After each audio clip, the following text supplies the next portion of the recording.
இனிய மாலை வணக்கம். சூரியோதயம் சன்ரைஸ் செய்திப்பாகம் 201 நவுலவதி தில்லைத்தேவன். லண்டன் செய்திகள். பிரித்தானிய தம்பதிகள் பிரான்சில் சடலம். 10 வருடங்களுக்கு முன்னர் ஸ்கொட்லாந்தில் இருந்து பிரான்ஸ் சென்ற தம்பதியினர் கடந்த வியாழன் அன்று சடலமாக மீட்கப்பட்டுள்ளனர்.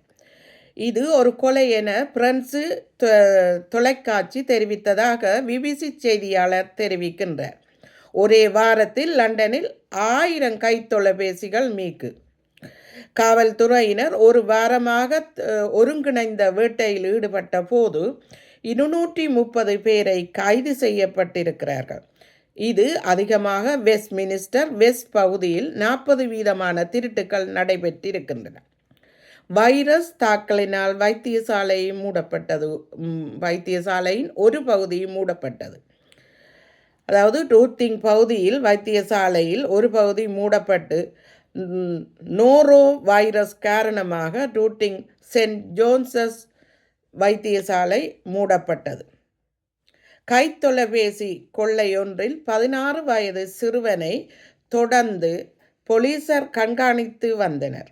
அதாவது காவல்துறையினர் 16 வயது சிறுவனை ஜூஸ்டன் தான் இந்த திருட்டு நடைபெற்றதாக அறிந்து அந்த ஜூஸ்டனில் இருந்து வெல்சன்ஸ் பார்க் வரை இவர்களை, அதாவது வியாழக்கிழமை வான ஊதியின் மூலம் இவனை தொடர்ந்து இவரை பார்த்தபோது அவரிடமிருந்து 1000 பவுண்ட்ஸ்களும் 16 கைத்தொலைபேசிகளும் கஞ்சாவும் பைக் என்று சொல்லப்படும் மின்சார சைக்கிளும் அவரிடமிருந்து பறிமுதல் செய்யப்பட்டு கைது செய்யப்பட்டு விசாரித்து வருகிறார்.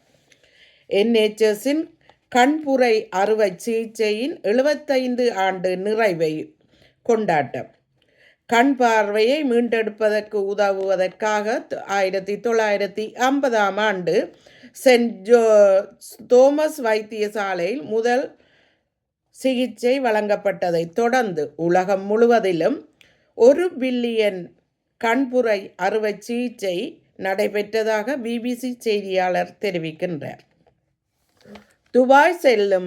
துபாய் செல்லும் பிரித்தானிய சுற்றுலா பயணிகளுக்கு பிரித்தானிய வெளிநாட்டு அலுவலகம் வெளியிட்ட செய்தி. அதாவது இஸ்லாமியரின் பண்டிகை இந்த மாதத்தில் தொடங்க இருப்பதை முன்னிட்டு அந்நாட்டின் மரபுகள், பண்பாடுகள், சட்டங்களை மதித்து நடக்க வேண்டும் என்றும் பொது வெளியில் உணவு பானங்கள், புகைப்பிடித்தல், பீங்கான் கடித்தல், சத்தத்துடன் இசை வாசித்தல், நடனம் ஆடுதல் இவை தவிர்க்கப்பட வேண்டும் என்றும் மரியாதை, பொறுமை மற்றும் அமைதியை கடைப்பிடிக்க வேண்டும் என்றும் வெளிநாட்டு அலுவலகம் அறிவுறுத்தியுள்ளது. பிரித்தானியாவில் பொது சுகாதார அமைச்சர் அண்ட்ரூ கீன் பதவி விலக்கப்பட்டிருக்கிறார். இவர் 8/2/25 பிரதமர் இங்கிலாந்து பிரதமர் கியர் ஸ்டார்மர் அவர்களினால் இந்த பதவி நீக்கத்தை செய்யப்பட்டிருக்கிறார். அல்டி நிறுவனத்தில் புதிதாக 500 பேருக்கு பணி அமர்த்த முடிவு செய்துள்ளது. இவர்கள் என்றும் லண்டனுக்குள்ளும் லண்டன் வெளிப்புறத்திலும் இந்த 500 பேர்களை பணிக்கு அமர்த்த இந்த அல்டி நிறுவனம் எடுப்பதாக. ரயில்வே தொடருந்து பாலத்தின் மேல் வாகனம் மோதியது.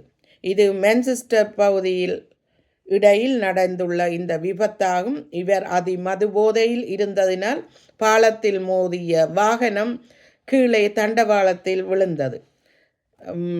வாகன சாரதி சிறு காயங்களுடன் சுகமாக இருப்பதாகவும் அவரை காவல்துறையினர் கைது செய்திருக்கிறார்கள். 42 வயது பெண்மணி ஒருவர் காவல்துறையினரால் கைது செய்யப்பட்டிருக்கிறார். பிரித்தானியாவின் வரி விட அனுமதி பத்திரம் பெறுவதற்கான பரீட்சையை, UK சிட்டிசன் பெறுவதற்கான பரீட்சை லைஃப் இன் த UK பரீட்சையை 12 பேருக்காக எழுதி உதவி செய்த பெண்ணை இப்போது காவல்துறையினர் கைது செய்து விசாரிக்கப்பட்டு வருகிறார். பிரித்தானியாவில் பல இடங்களில் 450 மைல் நீள பனிச்சுவர், 37 நகரங்கள் இதில் கூடுதலான பனியை பனி நகரமாக இருக்கும் என்றும் 450 மைல் வேக அலகில் இந்த பனிச்சுவர் இருக்கும் என்றும், அதாவது 450 மைல் வோல் ஆஃப் சினோ இருக்கும் இந்த தாக்கத்தினால் பாதிக்கப்படும் என வானிலை அறிக்கையை தெரிவித்திருக்கிறது. பனி மழையினால் இந்த நகரங்கள் மூடப்படலாம் என்றும், ஸ்கொட்லாந்து, வேல்ஸ், எடின்போ, வட அயர்லாந்து, பர்மிங்ஹாம், லண்டன் சில பகுதிகளும் இந்த பனி அதிகமாக இருக்கும் என தெரிவிக்கப்படுகிறது.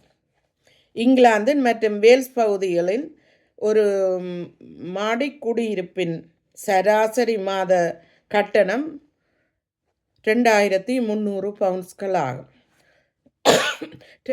2019 ஆண்டு முதல் 2024 ஆண்டு வரை சுமார் 33.9% இந்த கட்டணங்கள் அதிகரித்திருக்கிறது. 1717 பவுண்ட்ஸ்களாக இருந்த மாத கட்டணம் இப்போது 2300 பவுண்ட்ஸ்களாக உயர்வடைந்துள்ளதாக கார்டியன் செய்தி பத்திரிகை தெரிவிக்கின்றது.